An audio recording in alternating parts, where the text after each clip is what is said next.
چند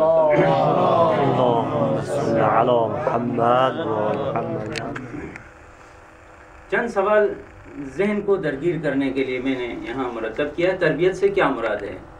آپ خود اہل علم ہیں، اہل علم کی محفل ہے، یہاں میں جوابات کے پیچھے نہیں ہوں، جواب آپ خود دیکھیں گے۔ سیاست کا کیا معنی ہے؟ عنوان ہمارا آپ نے دیکھ لیا، تو یہاں پر سیاست کا کیا معنی ہے، سیاست کی تعریف کیا ہے، بچوں کی سیاسی پرورش میں حضرت زہرا کی سیرت طیبہ کیا ہے، حضرت زہرا مرضیہ نے اپنے بچوں کی سیاسی تربیت کیسے کی، سیاسی تربیت، حضرت زہرا کے کردار کو کیسے اپنایا جا سکتا ہے، بچوں کی تربیت میں ماں کے کردار کی کیا اہمیت ہے، حضرت زہرا سلام اللہ علیہا کو فاطمہ کیوں کہتے ہیں، حضرت زہرا نے فتح کا مطالبہ کیوں کیا، اس کے کیا سیاسی مقاصد تھے، ایک اچھے سیاستدان کی کیا خصوصیات ہوتی ہیں، کیا علماء اکرام کو سیاست میں حصہ لینا چاہیے؟ دو نظریات ہیں، آپ کو معلوم ہے، ایک نظریہ یہ ہے کہ بھائی بالکل حصہ نہیں لینا چاہیے۔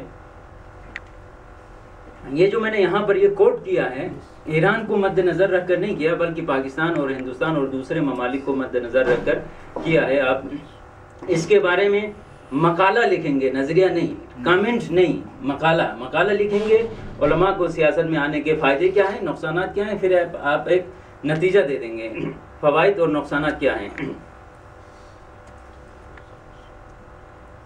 وجہ تسمیہ میں یہ جو سلائڈز ہیں انتہائی سادہ ہیں، اس سلائڈ کے ذریعے میں ایک میسج دینا چاہتا ہوں، وہ میسج مہم ہے۔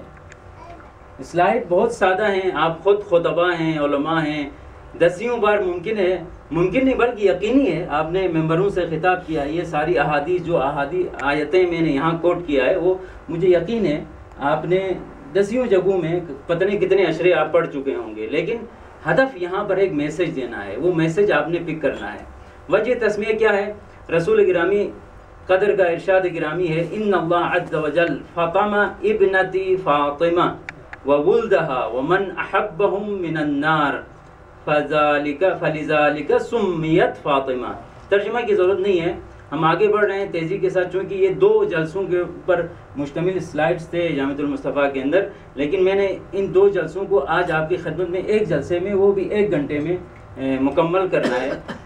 عام کلاسیں تو 45 منٹ کی ہوتی ہیں، لیکن 15 منٹ میں اضافہ لیتا ہوں، بھائی کہہ رہے ہیں آپ 5 منٹ تو یہ اضافہ لیتا ہے، میں 15 منٹ کم سے کم آپ کے اضافہ لوں گا، اور کوشش یہی ہوگی کہ ایک نتیجے تک ہم پہنچ سکیں۔ ام الفضائل، حضرت زہرا مرضیہ کو ام الفضائل کہا گیا ہے۔ قرآن کریم کے علاوہ شیعہ سنی معتبر کتابوں میں حضرت کے بے شمار فضائل بیان کیے گئے ہیں، یہی وجہ ہے کہ انہیں ام الفضائل کہا گیا ہے، یعنی فضیلتوں کی ماں۔ حضرت فاطمہ الزہرا سلام اللہ علیہا اسوہ حسنہ ہیں، نمونہ عمل ہیں۔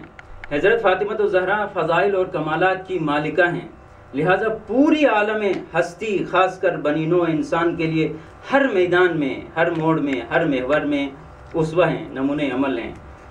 کس چیز میں؟ عبادت میں، معرفت میں۔ جیسے عبادت میں آغا صاحب نے اس دن پورا لیکچر دے دیا کہ عبادت سے کیا مراد ہے، عبادت سے مراد سجدے کرنا، روزے رکھنا، وہ مطلب نہیں ہے، یہ بھی مراد ہیں، لیکن اصل معنی کیا ہے؟ معرفت ہے، پہچان ہے۔ جب تک انسان پہچانے بغیر عبادت کرے گا تو اس کی عبادت نہیں ہوتی ہے۔ معرفت میں اگر آپ دیکھنا چاہتے ہیں کسی کو اسوہ اپنے لیے چننا چاہتے ہیں تو وہ زہرا مرضیہ کی ذات اقدس ہے۔ اخلاق میں، تعلیم و تربیت میں، سیاسی اور اجتماعی مسائل میں، عزیزان میرا موضوع سیاست کے اوپر ہے، آپ ذرا اس کے اوپر زیادہ فوکس کیجئے گا، سیاسی اور اجتماعی مسائل میں، یعنی ہر محور اور ہر میدان میں زہرا مرضیہ کی ذات اقدس نمونہ عمل ہیں ہمارے لیے۔ قرآن میں حضرت زہرا کی عظمت،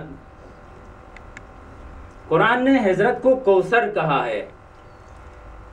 بسم اللہ الرحمن الرحیم، انا اعطیناک الکوثر فصل لربک وانحر ان شانئک هو الابتر۔ کوثر کی تشریح خیر کثیر کی گئی ہے، اس خیر کثیر کے مصداق کا تعین کہاں سے ہوتا ہے؟ اگلی آیت سے ہوتا ہے، ان شانئک هو الابتر۔ جیسے آپ اہل سنت برادران کی تفاسیر کو پڑھیں گے تو انہوں نے حضرت سے، بہت ساروں نے ایسے کیا، سب نے نہیں کیا ہے کہ منہ موڑنے کی کوشش کی ہے، کسی نے کچھ کہا ہے، کسی نے کچھ کہا ہے، کسی نے کچھ کہا ہے، لیکن آپ اس